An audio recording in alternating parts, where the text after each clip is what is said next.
مكين الكريم الرؤوف الرحيم. أما بعد فأعوذ بالله من الشيطان الرجيم. بسم الله الرحمن الرحيم.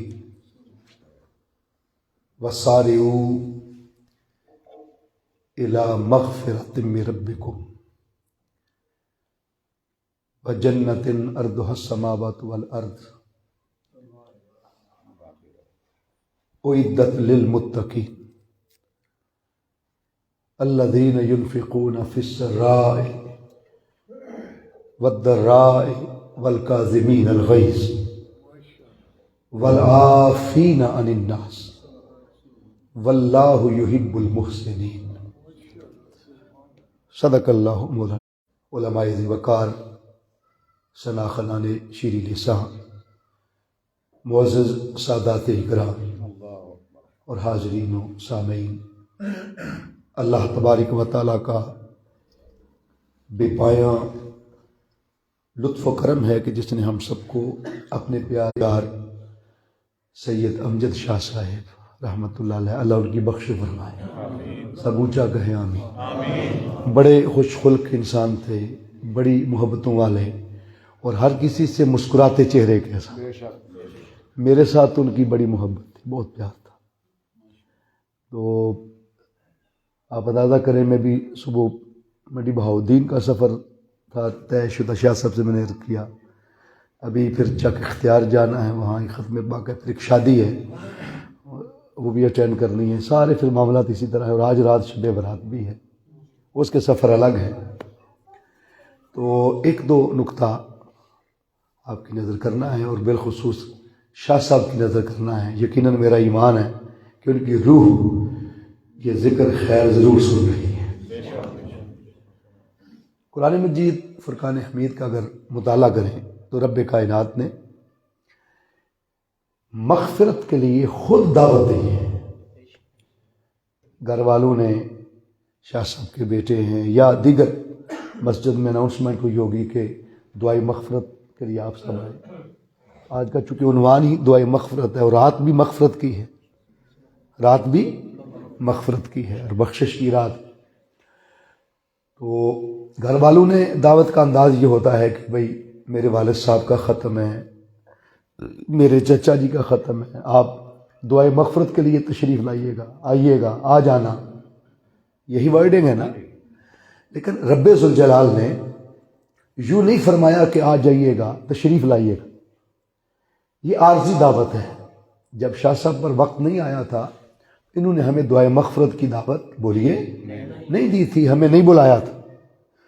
آج وقت ہے تو دعوت مغفرت ہو گئی. پتہ چلا یہ وقتی اور عارضی دعوت ہے جب گھر والوں کی طرف سے. اس کی اصلی اور حقیقی دعوت خود رب ذوالجلال کی طرف سے. اور ایویڈنس میں نے دینا ہے، حوالہ میں نے دینا ہے، پریشان آپ نے نہیں ہونا. اس کا اصل اور حقیقی دائی ربکم، اپنے رب سے بخشش لینے کے لیے ذرا دوڑ کے آؤ.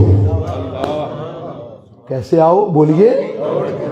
گھر والوں نے کہا تھا تشریف لانا، آئیے گا، آ جانا. انہوں نے نہیں کہا تھا دوڑ کے آنا.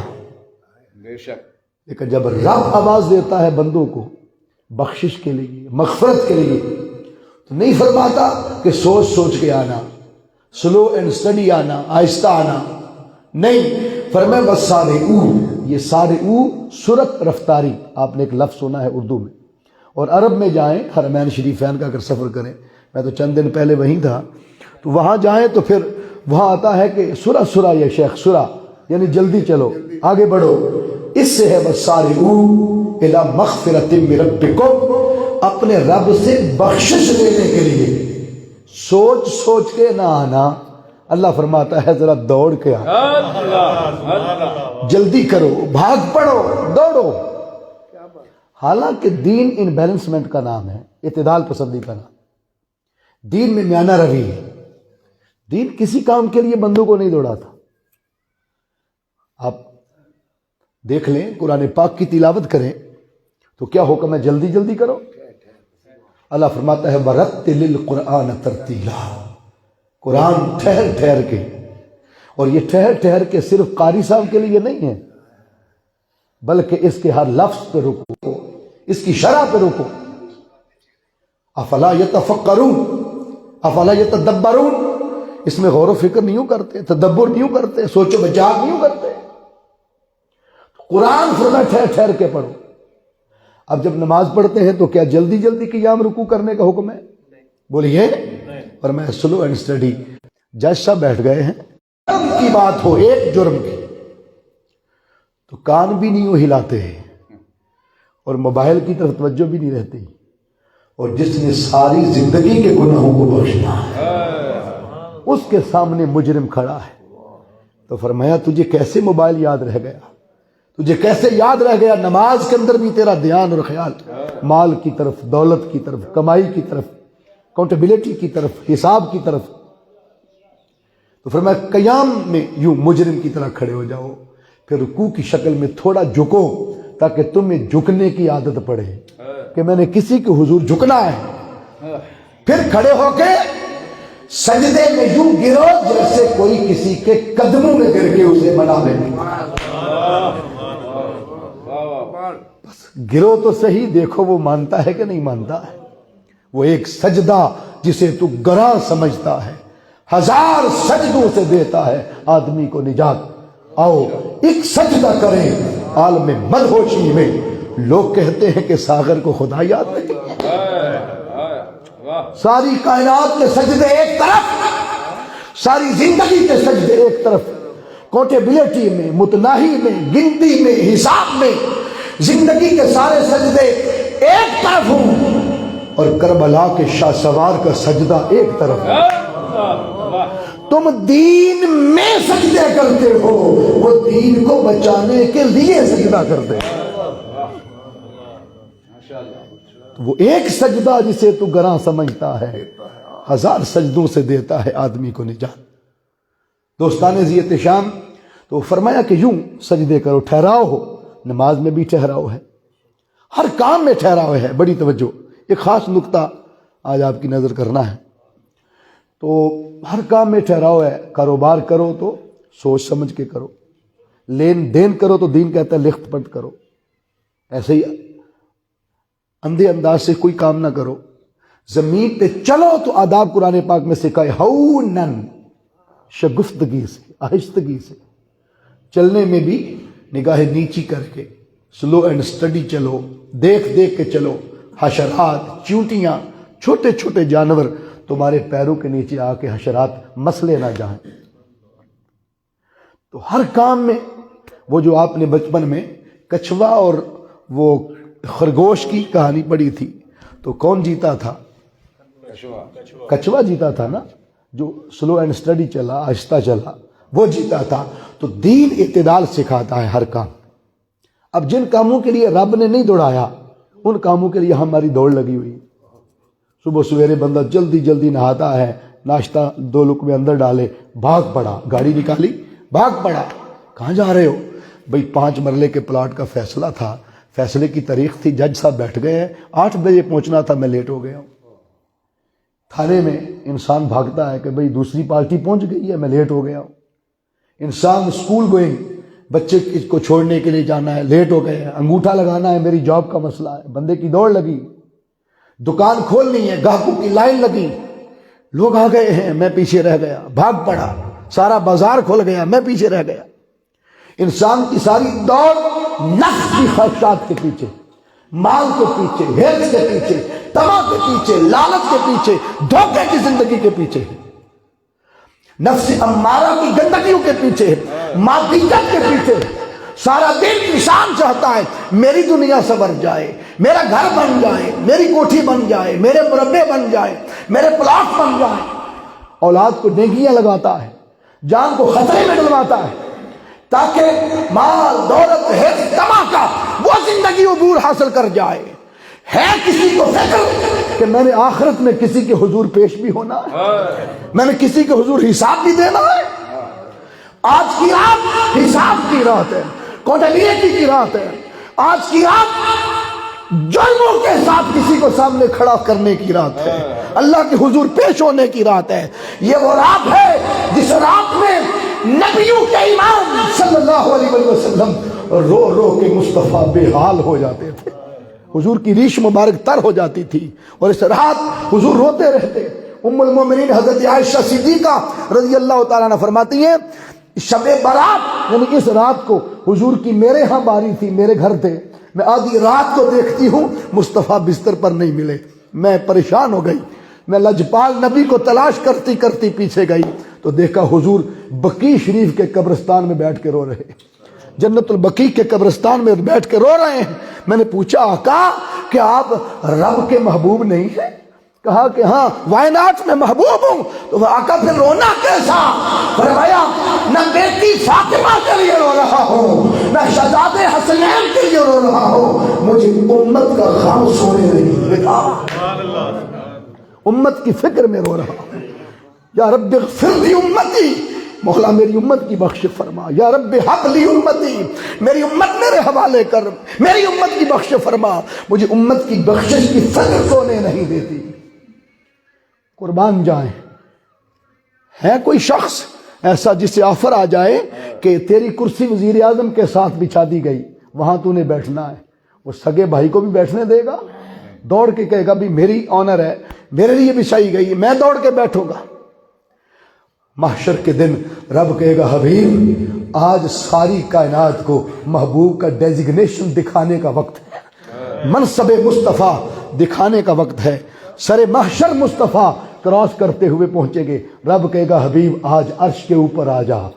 دو کرسیاں لگ گئیں، بائیں خدا کی دائیں مصطفیٰ کی، نتھی کر کے جوڑ کے رب نے کرسیاں لگا دی، فرمایا حبیب اجلس یا محمد صلی اللہ علیہ وسلم، تفضل یا محبوب، میرے حبیب میرے ساتھ بیٹھ جا، میرے ساتھ بیٹھ۔ اللہ اپنی شان قدرت کے ساتھ شاہ صاحب بیٹھا ہوگا اور رب کہے گا محبوب میرے ساتھ بیٹھو، 1.25 لاکھ نبی قطار میں لگ کے مصطفیٰ کی عظمت دیکھیں گے، عاشق نبی کے نام کے نعرے لگائیں گے، دیکھیں گے کیسے شان خدا عرش کے اوپر مصطفیٰ کو عطا فرما رہا ہے صلی اللہ علیہ وسلم۔ محبوب بیٹھیے، حضور عرض کرتے ہیں مولا، کرسی کے پیچھے کھڑے ہو گئے آقا، آقا فرماتے ہیں بخاری شریف میں آتا ہے کہ حضور فرماتے ہیں کہ میں عرش کے اوپر لگی کرسی محمود پر بھی نہیں بیٹھوں گا۔ اللہ کہے گا بیٹھو، میں دست بست عرض کر دوں گا مولا تو نے میری کرسی اپنی کرسی کے ساتھ ان ریلیونٹ کر کے بچھا کے لگا کے اپنی محبت کا حق ادا کر دیا، اور میں نے تیرے برابر نہ بیٹھ کے تیرے ادب کا حق ادا کر دیا۔ تو محبت کا حق ادا کرتا جا، میں تیرے ادب کا حق ادا کرتا جا۔ یہ بات کہہ کے، ابھی بات ختم نہیں ہوئی، یہ بات کہہ کے حضور نے صحابہ کو اشارہ فرمایا میرے قریب ہو جا۔ صحابہ قریب آئے، کان قریب کر لیے، شہد کی مکھیوں کی طرح جڑ گئے مصطفیٰ کے قریب۔ حضور نے فرمایا اصل راز بتاؤں کہ میں کیوں نہیں بیٹھوں گا؟ اللہ کی شجاع شان تو یہی بنتا ہے کہ مولا تو نے محبت کا حق ادا کر دیا، میں نے تیرے ادب کا حق ادا کر دیا، میں نہیں بیٹھوں گا۔ جب ریفیوزل دیا، انکار کیا، نہ بیٹھے مصطفیٰ، تو صحابہ کو بلا کے فرمایا غلاموں اصل بات بتاؤں کہ میں کیوں نہیں بیٹھوں گا؟ اصل راز یہ ہے کہ مجھے امت کا غم بیٹھنے نہیں دے گا۔ کرسی محمود پہ اللہ کے ساتھ بھی، اس کرسی پر بھی مجھے امت کا غم چین سے بیٹھنے نہیں دے گا، اور عرش سب سے اونچا ہوگا، میں کھڑا ہو کے 4 چفیرے نظر دوڑا کے دیکھوں گا میرا کوئی امتی جنت سے باہر تو نہیں رہ گیا۔ مجھے امت کا غم بیٹھنے نہیں دے گا، مجھے امت کی فکر بیٹھنے نہیں دے گا۔ یہ وہ راز تھا کہ کائنات کے سب سے اعلیٰ نسل کے بچے جنہیں قرآن کل کوثر کا ٹینکر عطا فرمائے، حسین نے وہ علی اکبر محمد کی امت کے لیے وارا ہے، وہ علی اصغر قربان کیا ہے مصطفیٰ کی امت کو بچانے کے لیے۔ دین قربانی مانگتا ہے، اس لیے دوستان ذی احتشام فرمایا کہ وَسَارِعُوا إِلَى مَغْفِرَةٍ مِّن رَبِّكُمْ، دوڑو اپنے رب کی طرف اسے بخشش لینے کے لیے، اسے بخش۔ تو ہماری دوڑ ساری مال کے لیے، دولت کے لیے، کمائی کے لیے، دنیا داری کے لیے۔ تو پروردگار جب ہر کام میں تو نے نہیں دوڑایا، حتیٰ کہ اب وضو خانے وضو کر چکے ہوں اور ادھر امام سب رکوع چلے جائیں، اکثر رکعت بچانے کے لیے ہم کیا کرتے؟ بولے دین نے منع کیا ہے۔ امام اعظم نے کوفہ میں فتویٰ دیا، امام مالک نے مدینہ پاک دیا، امام شافعی نے مصر میں دیا، امام احمد بن حنبل نے بغداد میں دیا۔ فقہ کے چاروں امام اس مسئلے پر متفق ہیں کہ مسجد میں کسی کو دوڑنے کی اجازت رکعت جاتی ہے جائے، سلو اینڈ اسٹڈی نماز کے ساتھ آ کے ملو، آپ وضو خانے سے دوڑ کر نہیں مل سکتے۔ تو دین تو نماز جیسے عمل میں بھی نہیں دوڑا رہا۔ پروردگار ہیو یو اینی پریکٹس، کوئی ایسا عمل بھی ہے کہ جس کے لیے تو نے دوڑایا ہو؟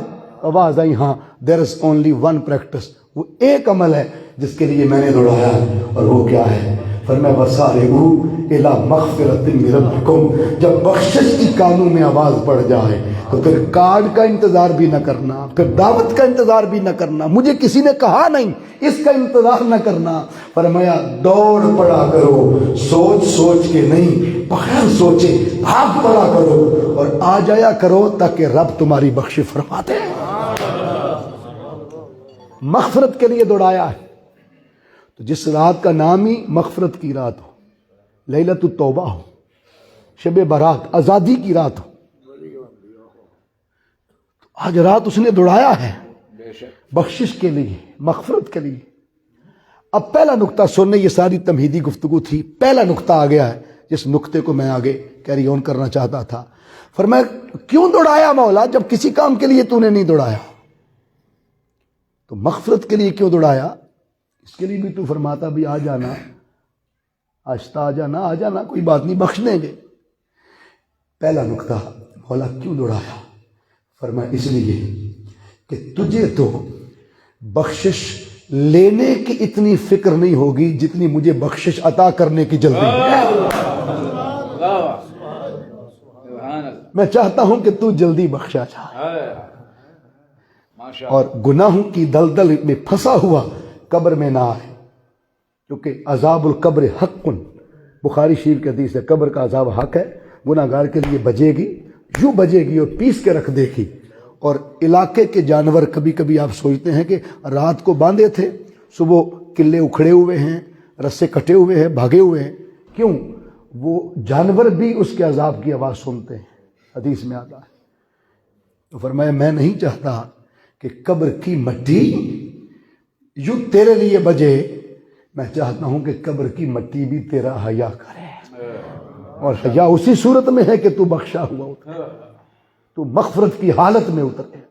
اللہ بخشنا چاہتا ہے جلدی، کیوں؟ فرمایا تجھے تو زندگی کا پتہ نہیں سانسیں کتنی رہ گئیں، لیکن مجھے تو پتہ ہے نا کہ برف کے قطروں کی طرح تیری سانسیں پگھلتی جا رہی ہیں۔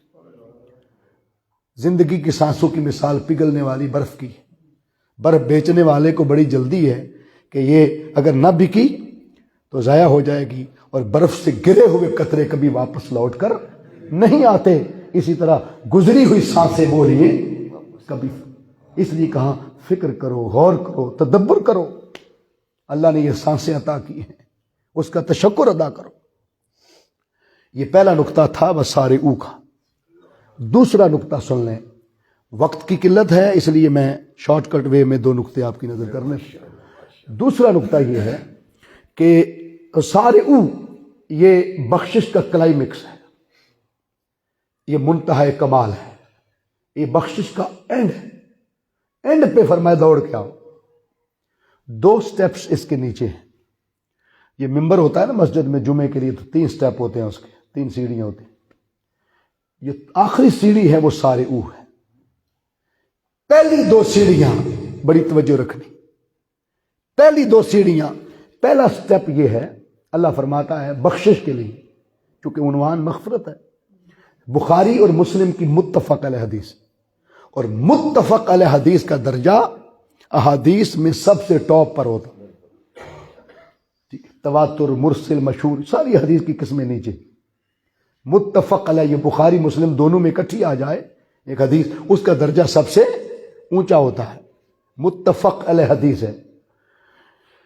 آقا صلی اللہ علیہ وسلم فرماتے ہیں کہ اللہ فرماتا ہے، یہ حدیث قدسی، اللہ نے فرمایا، اللہ ارشاد فرماتا ہے حدیث قدسی کہ جب میرا بندہ مجھ سے بخشش لینے کے لیے میری طرف ایک قدم چل گیا تھا، اب بتائیں ایک قدم میں دوڑ ثابت ہو جاتی؟ ابھی دوڑ والا معاملہ آگے ہے، وہ تیسرا سٹیپ ہے۔ پہلا سٹیپ ایک قدم آتا ہے کیا مانگنے کے لیے؟ بخشش، مغفرت۔ آج ایمانداری سے بتائیں کس لیے آئے ہیں ہم؟ دو آنے کے ہمارے یہ معاملے ہیں۔ پہلا یہ کہ مولا ہمیں بخش دے، اور بخشش والے ہاتھ اٹھے کی لاج رکھتے ہوئے سید امجد شاہ صاحب کو بخش دے۔ یہ دو وجوہات آنے کی، ہم بھی بخشے جائیں، وہ بھی بخشے جائیں۔ تو جب آئے ہی بخشش کے لیے تو مولا ہم تو کتنے قدم اٹھا کے آئے، کوئی سمبڑیال سے، کوئی کوٹھا چشتیاں سے، کوئی لاہور سے، کوئی گجرانوالہ سے، کوئی کہیں سے۔ میرے مولا تیرا اناؤنس کیا ہے، اعلان کیا ہے؟ فرمایا کہ میری اناؤنسمنٹ یہ ہے کہ جب میرا بندہ مجھ سے بخشش لینے کے لیے ایک قدم اٹھ کے آئے، اونلی ون سٹیپ، اللہ فرماتا ہے میں نے عطا میں تیرے ایکول نہیں ہونا، تیرے برابر نہیں ہونا کہ تو ایک قدم آیا تو میں بھی ایک قدم آؤں، نہیں۔ فرماتا ہے جب میرا بندہ بخشش لینے کے لیے میری طرف ایک قدم چل کے آتا ہے، مجھے اپنی عزت کی قسم میں 70 قدم آگے چل کے تجھے بخشنے کے لیے کیونکہ بندہ بندوں کو جزا دیتا ہے تو پیمانہ عدل پر دیتا ہے، اکاؤنٹیبلٹی کے ساتھ حساب کر کے گن چن کے دیتا ہے۔ شاہ صاحب جب بندہ مزدور لاتا ہے اڈے سے 1200 کا تو دہاڑی پوری ہوتی ہے، شام کو کبھی ان گنت جیب سے نکال کے دے دیے؟ مٹھی بھری سارے دے دی، کبھی 2400 دے دیے؟ گنتا ہے، تھوک لگاتا ہے، گنتا ہے، کاؤنٹ کرتا ہے، ایک زائد تو نہیں ہو گیا، بار بار کاؤنٹ کرتا ہے۔ بندہ بندوں کو مزدوری جزا پیمانہ عدل پر اکاؤنٹیبلٹی کے ساتھ گن چن کے حساب کر کے دیتا ہے، رب بندوں کو پیمانہ عدل پر نہیں، پیمانہ فضل پر دیتا ہے، انکاؤنٹیبل دیتا ہے، ان لمیٹڈ دیتا ہے، بے حساب دیتا ہے۔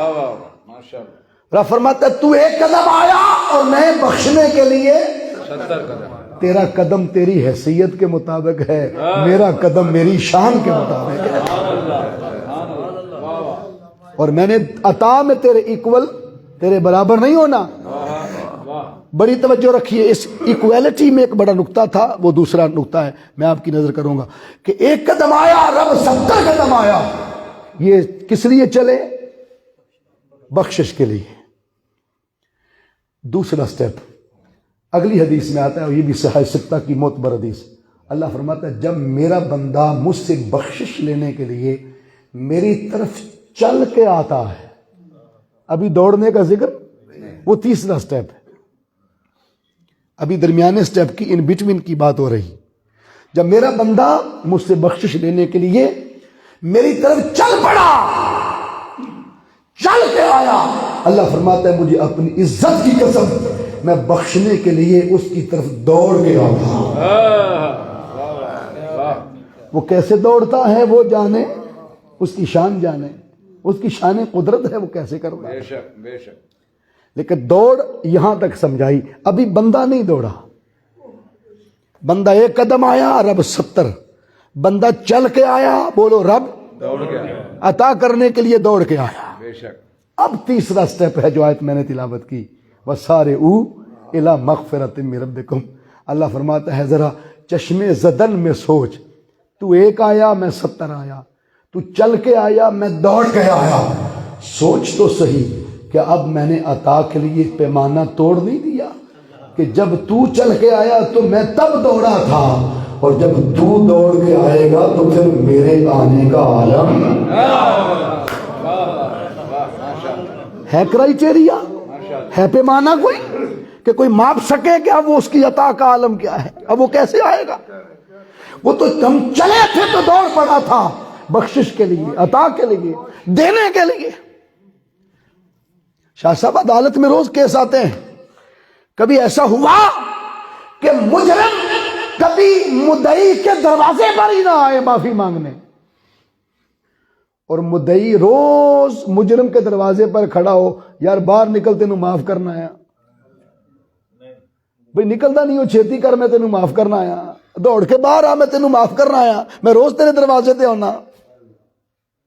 ایڈا نیرا ہے کوئی دنیا سے؟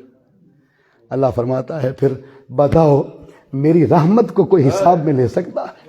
میرے فضل اور کرم کو کوئی لے سکتا ہے؟ میں تو وہ کریم رب ہوں، اگر کتا میرے محبوب بندوں اور ولیوں کی صحبت سے وفاداری کے ساتھ خالی بیٹھا رہے، کچھ اور نہ کرے، بس بیٹھ جائے آ کے ان کی ساتھ وفاداری کے ساتھ، تو میں تو انہیں جنتی کر دیتا ہوں۔ شہر سیالکوٹ میں ایک ایسا کلندر ہے کہ جس کے چہرے پر داڑھی نہیں ہے، لیکن ہر داڑھی والا اسے علامہ سے شروع کرتا ہے۔ نام تو آتا ہوگا آپ کو، علامہ محمد اقبال رحمۃ اللہ علیہ۔ اقبال نے جب شکوہ لکھا نا، پڑھے لکھے نوجوان مجھے دکھائی دے رہے ہیں، میں ان کی نظر کروں، لوگ ریفرنس ٹو دی کانٹیکسٹ سے ہٹ کر بات کرتے ہیں، سیاق و سباق۔ ایس ایچ او اس وقت تک پرچہ نہیں کاٹتا، تفتیشی افسر، جب تک وہ محل وقوع موقع محل نہ دیکھ لے۔ بھئی موقع پر آئیں گے، موقع دیکھیں گے، پھر اس کے مطابق ہوگا۔ موقع محل کیا ایسا درپیش آیا اقبال کو کہ اقبال نے شکوہ لکھ دی،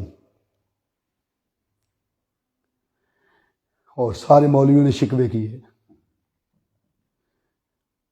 پھر اقبال نے کہا میرا شکوہ تمہیں سمجھ نہیں آئے گا، اس لیے میں خود ہی جواب شکوہ لکھ دیتا ہوں۔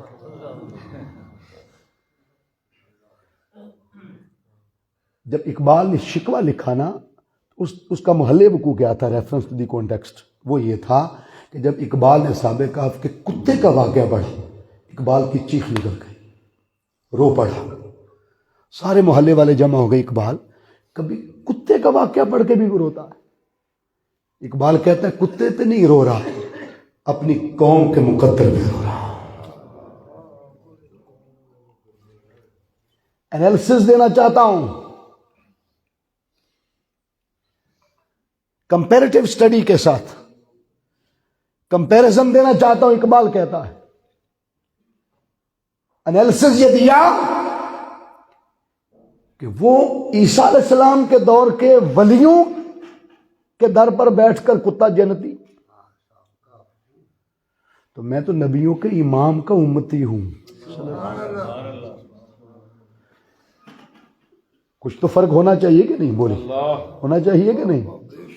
وہ اس دور کے ولیوں کا سنگی اور میں نبیوں کے امام کا سنگی، اور عقیدہ ختم نبوت رکھنے والا۔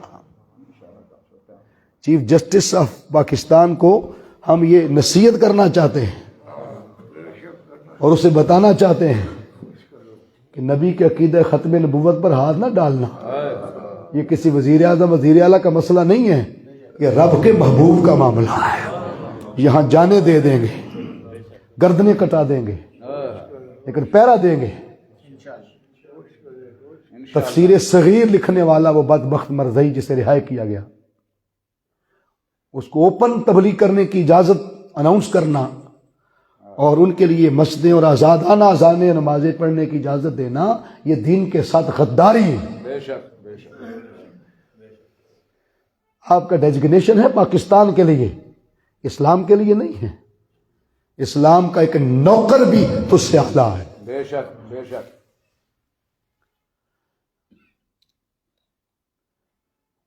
کبھی شیر کی کچھاڑ میں ہار نہیں ڈالتے، ہاتھ توڑ دیا جاتا ہے۔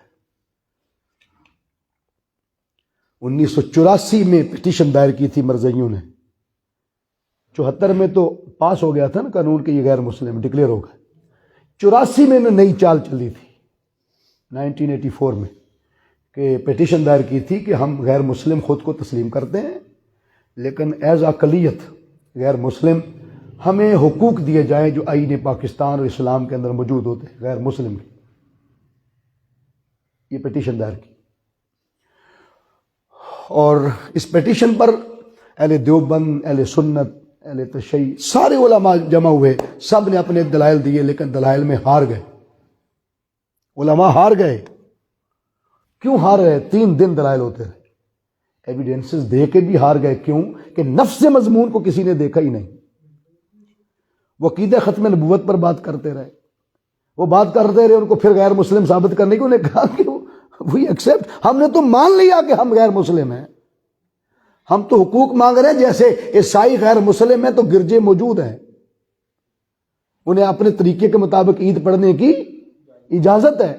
پاکستان میں سکھوں کے گردوارے موجود ہیں، وہ عبادت کر سکتے ہیں اپنے طریقے کے مطابق۔ ہندوؤں کے گھر موجود ہیں یہاں عبادت کے، وہ اپنے طریقے سے پاکستان میں عبادت کر سکتے ہیں۔ ہم بھی غیر مسلم صحیح، چلو ہندو مان لو، کافر مان لو، جو بھی کہہ لو، ہمیں وہ حقوق دیں، ہم بھی مسجدیں بنائیں، ہم بھی اذانیں دیں، ہم بھی نمازیں پڑھیں۔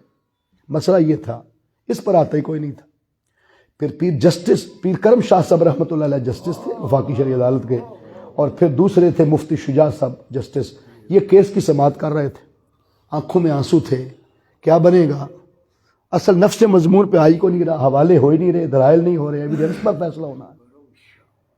پھر پیر کرم شاہ صاحب رحمۃ اللہ علیہ نے فون کیا، ڈاکٹر طاہر القادری جو میرے استاد ہیں، ناروے تھے، ناروے سے دورہ کینسل کر کے واپس آئے، 3 دن دلائل دیے، یہ نیٹ پہ سارا موجود ہے، آج وہ 6 گھنٹے کے دلائل بھی اب وہ چڑھ گئے نیٹ پہ۔ 6 گھنٹے ڈاکٹر طاہر القادری صاحب نے دلائل دیے، کیس ثابت کیا، اور نفس مضمون کہاں سے لیا؟ آپ نے فرمایا کس نے کہا کہ مرزائی غیر مسلم ہے؟ ہم ان کو نہ مسلمان مانتے ہیں نہ فقط غیر مسلم مانتے ہیں، مسلمان کے بھی دین میں حقوق ہیں اور غیر مسلم کے بھی آئین پاکستان میں حقوق رائٹس ہیں، لہٰذا یہ نہ مسلمان ہے نہ غیر مسلم ہے، یہ مرتد ہے، اور دین اسلام میں مرتد کے کوئی حقوق نعرہ تکبیر، نعرہ رسالت، نعرہ رسالت، تاجدار ختم نبوت، تاجدار ختم نبوت، نعرہ رسالت۔ پھر ان کی پیٹیشن خارج کر دی گئی، آج تک خارج تھی، اور اب پھر سے ہار ڈالا گیا ہے۔ لہٰذا ہم مسلمان بھی ہیں، مسلم برداشت نہیں کریں گے۔ مسئلہ ختم کا، اصالہ ثواب کا نہیں ہے، مسئلہ امت کے ایمان کا ہے، عقیدے کا ہے، اور میں نے تو کل سارا جمعہ بھی اسی پہ لگایا ہے۔ ضرورت وقت کی ہے، ہمیں چیک کیا جا رہا ہے کہ سردی کے موسم میں ان کے ایمان بھی ٹھنڈے تو نہیں ہو گئے۔ ایمان کی تپش، ایمان کی حرارت کو ہم نے تقویت دینی، اٹھنا ہے، انشاءاللہ وقت آئے گا اور ہم اپنی جانیں ہتھیلی پہ رکھتے امام علی اصغر کے ساتھ وعدہ کرتے ہیں، اے 6 ماہ کے بچے، اگر تو نے محمد کے دین کے لیے خون دے دیا ہے تو ہم بھی آپ کے ماننے والے ہیں، ہم اپنی رگیں کٹا دیں گے، لیکن مصطفیٰ کے عقیدہ ختم نبوت پر حرف آنے نہیں۔ بولو ذرا۔ اور آپ کو معلوم ہے آپ کس مہینے میں بیٹھے ہیں؟ یہ مہینہ شعبان کا ہے، بولیے ماہ شعبان۔ 12 کے 12 مہینے حضور کے ہیں کہ نہیں؟ سارا سال، ہر صدی، ہر لمحہ حضور کا ہے۔ تو پھر آقا نے کیوں اسپیسیفک کر کے فرمایا شعبان و شہری، شعبان میرا مہینہ؟ دیکھو نا، ساڈے جس مہینے چ برتھ ڈے ہوئے ہیپی برتھ ڈے، اسی نا بھی اے میرا مہینہ ہے، یعنی میری پیدائش دا مہینہ، ٹھیک ہے جی۔ تو حضور صلی اللہ علیہ وسلم نے ربیع الاول شریف کو اپنا نہیں کہا، اس میں ولادت باسعادت بھی، وصال اقدس بھی تھا۔ رجب کو اپنا نہیں کہا، پچھلا مہینہ، اس میں اللہ سے وہ ملاقات ہوئی جو کسی نبی سے نہیں ہوئی بغیر پردے کے۔ تو زیادہ سیوٹ کرتا تھا کہ آقا فرماتے رجب میرا مہینہ ہے، ربیع الاول شریف میرا مہینہ ہے۔ حضور نے فرمایا شعبان و شہری، کچھ تو ہوا تھا نا کہ شعبان کو اپنا کہا، کوئی تو انریلیونسی ہوگی نا کہ آقا نے شعبان کو اپنا کہا۔ 2 وجہ آج کی گفتگو میں آپ کی نظر کرتا ہوں کہ شعبان پورے کو حضور نے اپنا کیوں کہا۔ ایک کا تعلق ہمارے ایمان کے ساتھ ہے اور ایک کا تعلق ہمارے عقیدے کے ساتھ ہے۔ ایمان کے ساتھ یہ ہے کہ آپ کو وہ مہینہ اچھا لگتا ہے جس میں آپ کی پیدائش ہو، کہتے ہیں یہ میرا مہینہ ہے۔ حضور نے فرمایا شعبان مجھے اس لیے پیارا لگتا ہے کہ شعبان میں میرا حسین آیا ہے۔ الحسین منی وانا من الحسین، مدینہ پاک سے لے کر کربلا تک حسین مجھ سے ہے اور کربلا سے لے کر قیامت تک میں حسین سے ہوں، نبی کا دین حسین سے۔ اس لیے اس مہینے کی 3 کو یا 5 کو میرا حسین آیا تو مجھے حسین سے وہ محبت ہے کہ جس مہینے میں میرا حسین آئے وہ سارا مہینہ ہی مجھ مصطفیٰ کا مہینہ ہے صلی اللہ علیہ وسلم۔ اور دوسرا، آج کی رات کی نسبت سے آقا نے فرمایا کہ شبان میرا ہے۔ کیوں؟ اس رات میں عقیدے پر حرف تان ہونے کا خطرہ تھا۔ بد عقیدہ لوگوں کو جرت ہو جاتی، وہ سادہ لوگوں کے عقیدے گمراہ کر دیتے۔ آپ پوچھیں گے کیسے؟ اس میں 4 کام ایسے ہوتے ہیں کہ جن کا تعلق ڈائریکٹ اللہ کے ساتھ ہے۔ نفل کی کثرت ہوتی ہے، نوافل کی، تو نوافل کس کے لیے ہیں؟ اللہ کے لیے۔ تلاوت قرآن کی کثرت ہوتی ہے کیونکہ اس رات میں قرآن بیت المعمور سے پہلے آسمان پر نازل کیا گیا، اور شب قدر میں اللہ نے اپنی ذات سے جدا کر کے بیت المعمور پر، اور اس رات بیت المعمور سے آسمان پر، اور پھر زمین پر 23 سالوں میں کبھی مکہ آیا کبھی مدینے آیا۔ 3 مراحل میں قرآن نزول۔ اِنَّا أَنزَلْنَاهُ فِي لَيْلَةٍ مُبَارَكَةٍ، ہم نے قرآن مبارک رات اس رات میں نازل کیا۔ سورہ الدخان اٹھا تو خطرہ تھا، چونکہ تلاوت قرآن کس کا ہے؟ بولو، اللہ کا۔ تو لوگ قرآن کی تلاوت کی کثرت کرتے ہیں اس رات، یا قبرستان جاتے ہیں، سنت ہے، اور قبرستان خوف خدا آتا ہے دل میں۔ رات کی تنہائی میں جب قبرستان جائیں تو کس کا خوف آتا ہے؟ بولو۔ تو خوف کا تعلق بھی اللہ کے ساتھ تھا، نوافل کا تعلق بھی اللہ کے ساتھ تھا، اور قرآن کی تلاوت کا تعلق بھی بولو اللہ کے ساتھ تھا، اور چوتھا تعلق تھا، اسے لیلۃ توبہ کہتے ہیں، بندہ توبہ کرتا ہے اس رات، توبہ کی رات ہے، تو توبہ بھی کسے کرنی تھی؟ تو خطرہ تھا کہ کوئی کہہ دیتا بھائی 4 کام چونکہ ڈائریکٹ اللہ سے جڑے ہوئے ہیں، اس رات چونکہ اللہ نے معاف کرنا ہے، نفل اللہ نے قبول کرنے ہیں، قرآن اللہ نے قبول کرنا ہے، پڑھا گیا، تو لہٰذا درمیان میں کسی کے وسیلے کی کیا ضرورت ہے؟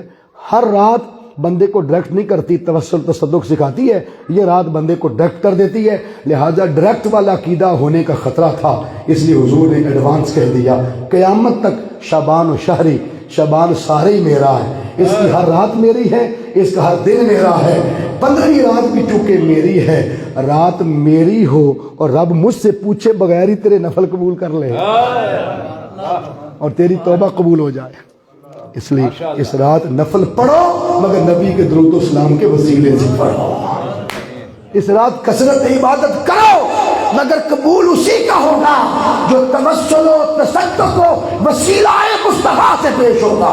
رب کہتا ہے قبول اس رات بھی اسی کا ہوگا جو اس رات بھی محمد کی نعتیں پڑھے گا، میرے حبیب کا ذکر کرے صلی اللہ علیہ وسلم۔ وقت کی قلت کے باعث بہت ساری چیزیں میں چھوڑے جا رہا ہوں، بلکہ ڈیلیٹ کیے جا رہا ہوں اپنے ذہن کی تختی سے۔ اور آخری بات جس پہ ختم کر رہا ہوں، اللہ فرماتا ہے کہ وَسَارِعُوا إِلَىٰ مَغْفِرَةٍ مِّن رَبِّكُمْ، وہ بات جو کر رہا تھا نا اقبال والی، کہ اقبال نے کہا کہ شکوہ لکھا، پھر جواب شکوہ، تو کہا کہ وہ اصحاب کہف کا کتا ولیوں کی سنگت میں، اور ولی بھی پرانے دور کے، عیسیٰ علیہ السلام کے دور کے، ان کی سنگت میں بیٹھ کے جنتی، اور میں نبیوں کے امام کو امتی ہو گئے، میں بھی نمازیں پڑھ کے رب سے کیا مانگتا ہوں؟ جنت ہی مانگتا ہوں نا، کعبے جا کے 12 لاکھ روپیہ خرچ کر کے پھر بھی کیا مانگتا ہوں؟ جنت۔ ماہ رمضان میں بھوکا رہ کے پھر بھی کیا مانگتا ہوں؟ جنت۔ زکوٰۃ دے کے سال بعد مال میں سے جنت مانگتے ہیں۔ اللہ فرماتا ہے اگر تیری بھی دوڑ جنت تک ہے اور اس کتے کی دوڑ بھی جنت تک ہے، تو what is the difference between two personalities, two identities and two dignities؟ کیا فرق رہا اس کتے میں اور تجھ میں؟ وہ بھی جنتی اور تو بھی جنتی۔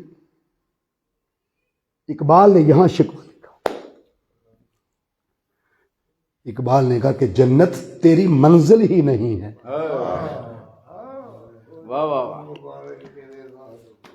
رستے کی نعمت رہے جنت مبارک تیرے زاہدوں کو، میں آپ کا سامنا چاہتا ہوں۔ اقبال نے جواب شکوہ کے آخری شعر میں ہماری منزل بتائی کہ اس کتے نے ان ولیوں سے وفا کی تو جنتی، یہ اس کی منزل تھی کتے کی، تو کہا نہیں تیری منزل یہ نہیں کہ محمد سے وفا تو نے تو ہم تیرے ہیں، یہ جہاں چیز ہے کیا لو اللہ کہتا ہے جنت نہیں، جنت والا ہی دے رہا ہے. There is only one condition to achieve the love of Allah. رب تک پہنچنا ہے تو شرط فقط ایک ہے، محمد کا نوکر بن جاؤ، مصطفیٰ کے در کا غلام بن، مصطفیٰ سے وفا کر. جنید بغدادی کا نام سنا ہے نا؟ ایک سیدزادے کے ساتھ کشتی ہوئی تھی. ہارون رشید کا پہلوان تھا، ساری زندگی کشتی نہیں ہارا. سیدزادے نے کہا بیٹیاں بھوکی تھی اس لیے آ گیا ہوں، چلو ہار جاؤں گا کچھ مل جائے گا بادشاہ سے. جتن جتن ہر کوئی کھیڈے تے تو ہارن کھیڈ فقیرہ، جتن دا ملک کوڈی پہندا ہارن دا ملک. جنید 2-3 ہاتھ مارے، نیچے گر گیا، سیدزادے کو سینے میں بٹھا لیا. ہارون رشید کہتا ہے میں کشتی نہیں مانتا، میرا جنید ہار ہی نہیں سکتا. دوبارہ پھر لڑی، پھر نیچے گر گیا، سیدزادے کو چھاتی پر بٹھا دیا. زندگی کے گولڈ میڈل جیتے ہوئے سیدزادے کو پیش کر دیے، سب نے انعام دیا. وہ گھر چلے گئے. رات کی تنہائی ہوئی، جنید سویا، مصطفیٰ خواب میں آ گئے. تو نے ہمارے آل کی لاج رکھی ہے، قیامت تک مصطفیٰ تیری لاج رکھے. پھر وہ پانی پہ مسلح رکھ کے تیرتا تھا. اس جنید سے کسی نے پوچھا جنید کبھی جنت کو دیکھا ہے؟ اماں دے پیر بندہ بوتے کیوں تو باندھا ہے؟ کیونکہ وہ دے تھلے. ابا بچارا اٹاں ٹو ٹو کے بھی مر جائے تو کدی دبایا جائے؟ اپنے آپ نہیں دباندے نا. قصور کیا ہے؟ اس کے ہاتھوں میں چنیاں نہیں پڑی، وہ نہیں تھکتا ہوگا. ادھر سے جنت ملنی ہے کیونکہ ہماری سوچ بنا دی گئی کہ جنت منزل ہے. مکان اور کوٹھی کبھی منزل نہیں ہوتی، یاد رکھ لیں. خیابان نواب ہے، یہ ٹاؤن کا دور ہے. تو ٹاؤن کے اندر اگر ایک گھر بنا لیا، اچھی کوٹھی بنا لی، تو بندے نے سمجھی کہ میں ساری زندگی جو باہر کماتا رہا میری منزل مل گئی. وہ مغالطے میں ہے. اگر اس کوٹھی میں رہنے والی اولاد بگڑ گئی، 70% شہزب لاہور کے اندر جو ریزیڈینشیل لوگ ہیں وہ رینٹڈ ہیں، کرائے پہ ہیں. ان سے پوچھیں مربے کوٹھیاں چھوڑ کے گاؤں دیہات سے یہاں آئے ہو، وہ کہتے ہیں اولاد کی بہترین تعلیم و تربیت کے لیے دھکے کھا رہا ہے. کوٹھیاں مربے یہ ہماری منزل نہیں تھی. اللہ قرآن میں فرماتا قرار مکین، جنت رہنے کا بہترین ٹھکانہ ہے، منزل نہیں ہے. کسی صحابی نے حضور سے کبھی جنت نہیں مانگی، فقط حضور نے آفر کی سل ربیہ معاشیتا، ربیہ تو ہمارے وضو کے لوٹے بھرتا ہے، آج مانگ. عرض کیا انی اسألک مرافقتک فی الجنہ، خالی جنت نہیں چاہیے، جنت وہ چاہیے جس میں محمد کی نوکری ملی. یہ وہ لوٹے وہاں بھی بھروں جا کے، آپ کی رفاقت، آپ کی سنگت، آپ کی مائیت. جنید نے سے پوچھا جنت دیکھی ہے کبھی؟ جنید ہنس پڑا. جنید نے کہا تم جنت کو دیکھنے کی بات کرتے ہو؟ قسم ہے پیدا کرنے والے رب کی، جب نماز کے لیے اللہ اکبر کہہ کے ہاتھ باندھتا ہوں، رب جنت سجا کے میرے سامنے کر دیتا ہے. اور خواجہ بہاؤدین زکریا ملتانی رحمۃ اللہ علیہ نے اپنی کتاب میں لکھا ہے 40 سال تک جنید کے سامنے جنت آتی رہی. ابھی جملہ تجبیہ نہیں آیا کہ تعجب کیا جائے، تعجب آگے ہے. تعجب یہ ہے جنید کہتا ہے 40 سالوں میں ایک بار بھی نگاہ اٹھا کے جنت کو نہیں دیکھا. یہ ہے استقامت. اپنی نماز چ مونجی دا حساب کرنے والا بندہ، دکان دا حساب کرنے والا. جنید نے 40 سال آنے والی سجی جنت کو نگاہ اٹھا کے نہیں دیکھا، خاطر میں نہیں لایا. کیونکہ اپنا معیار زمانے سے جدا رکھتے ہیں. ہم تو محبوب بھی محبوب خدا رکھتے ہیں. لیول ہی بڑا اونچا ہے. نبی دے امتی دات مومن مقام اور منزل کیا ہے؟ جنید کہتا ہے کبھی پوچھا کیوں نہیں دیکھی کبھی جنت؟ جنید کہتا ہے جنت والے سے نظر ہٹے تو جنت کو دیکھو. تو مرد مومن کی جو منزل ہے، جنت وہ چاہیے جس میں محبوب ملے. او جنت میں کوڈی تمہیں چاہ جتھے یار نظر نہ آئے، او جنگل منو لکھ بہشتہ جتھے تو پہ آ. اور آگے فرمایا وَسَارِعُوا إِلَىٰ مَغْفِرَةٍ مِّن رَبِّكُمْ وجنت ارضها السماوات والارض. چونکہ وہی بات آ رہی تھی، میں نے اس لیے ایڈوانس آپ کو کہہ دی کہ دوڑو جنت کی طرف جس کی چوڑائی 7 زمینوں 7 آسمانوں سے بڑی. 5 مرلے کے پلاٹ کے پیچھے 3 نسلیں لگی رہیں، ابھی نہیں ملی. کیس چل رہا ہے، دادا بھگت گیا، باپ جا رہا ہے، پوتے نے کیس درج کر دیا. اب چونکہ انا کا مسئلہ آ گیا، لے کے چھوڑنی ہے. 150 سال لگ گیا، رجسٹری نہیں ہوئی. کتنے مرلے؟ 5 مرلے کا پلاٹ. اللہ فرماتا 7 زمینوں 7 آسمانوں سے بڑی جنت جس کی چوڑائی بڑی ہے، لمبائی کا عالم کیا ہوگا، وہ تیرے نام رجسٹری کر کے دے دوں گا. جنت بولو رجسٹری کر کے، چکو نہیں میں کہہ رہا گل، اتھینٹک قرآن پاک دا حوالہ دین. جب رجسٹری لکھی جاتی ہے یا 3000 کا اسٹامپ لکھا جاتا ہے تو لکھا ہو جاتا ہے یہ وراثت فلاں بن فلاں کی ہے اور آج کے بعد اس کا وارث یہ ہے. وراثت اور وارث کا لفظ ہوتا ہے رجسٹری کے لیے. شاہ صاحب اللہ قرآن میں فرماتا ہے اولئک ھم الوارثون، سورہ المومنون 18واں سپارہ آیت نمبر 10 آیت نمبر 11. یہ سارے مومن وارث ہیں. مولا کس کے؟ الذین یرثون الفردوس ہم فیہا خالدون. یہ ہمیشہ ہمیشہ جنت الفردوس کے وارث ہیں. تو مولا کتنی دیر لگے گی اتنی بڑی جنت پانے کو؟ 5 مرلے کے پلاٹ کے لیے 150 سال لگ گیا. دیر از اونلی ون موومنٹ، ایک لمحہ یہ رجسٹری تیرے نام ہو سکتی ہے. صرف ایک لمحہ لگتا ہے. وہ لمحہ کیا ہے؟ جس لمحے تو بدل جائے. آج کی رات فیصلوں کی رات ہے.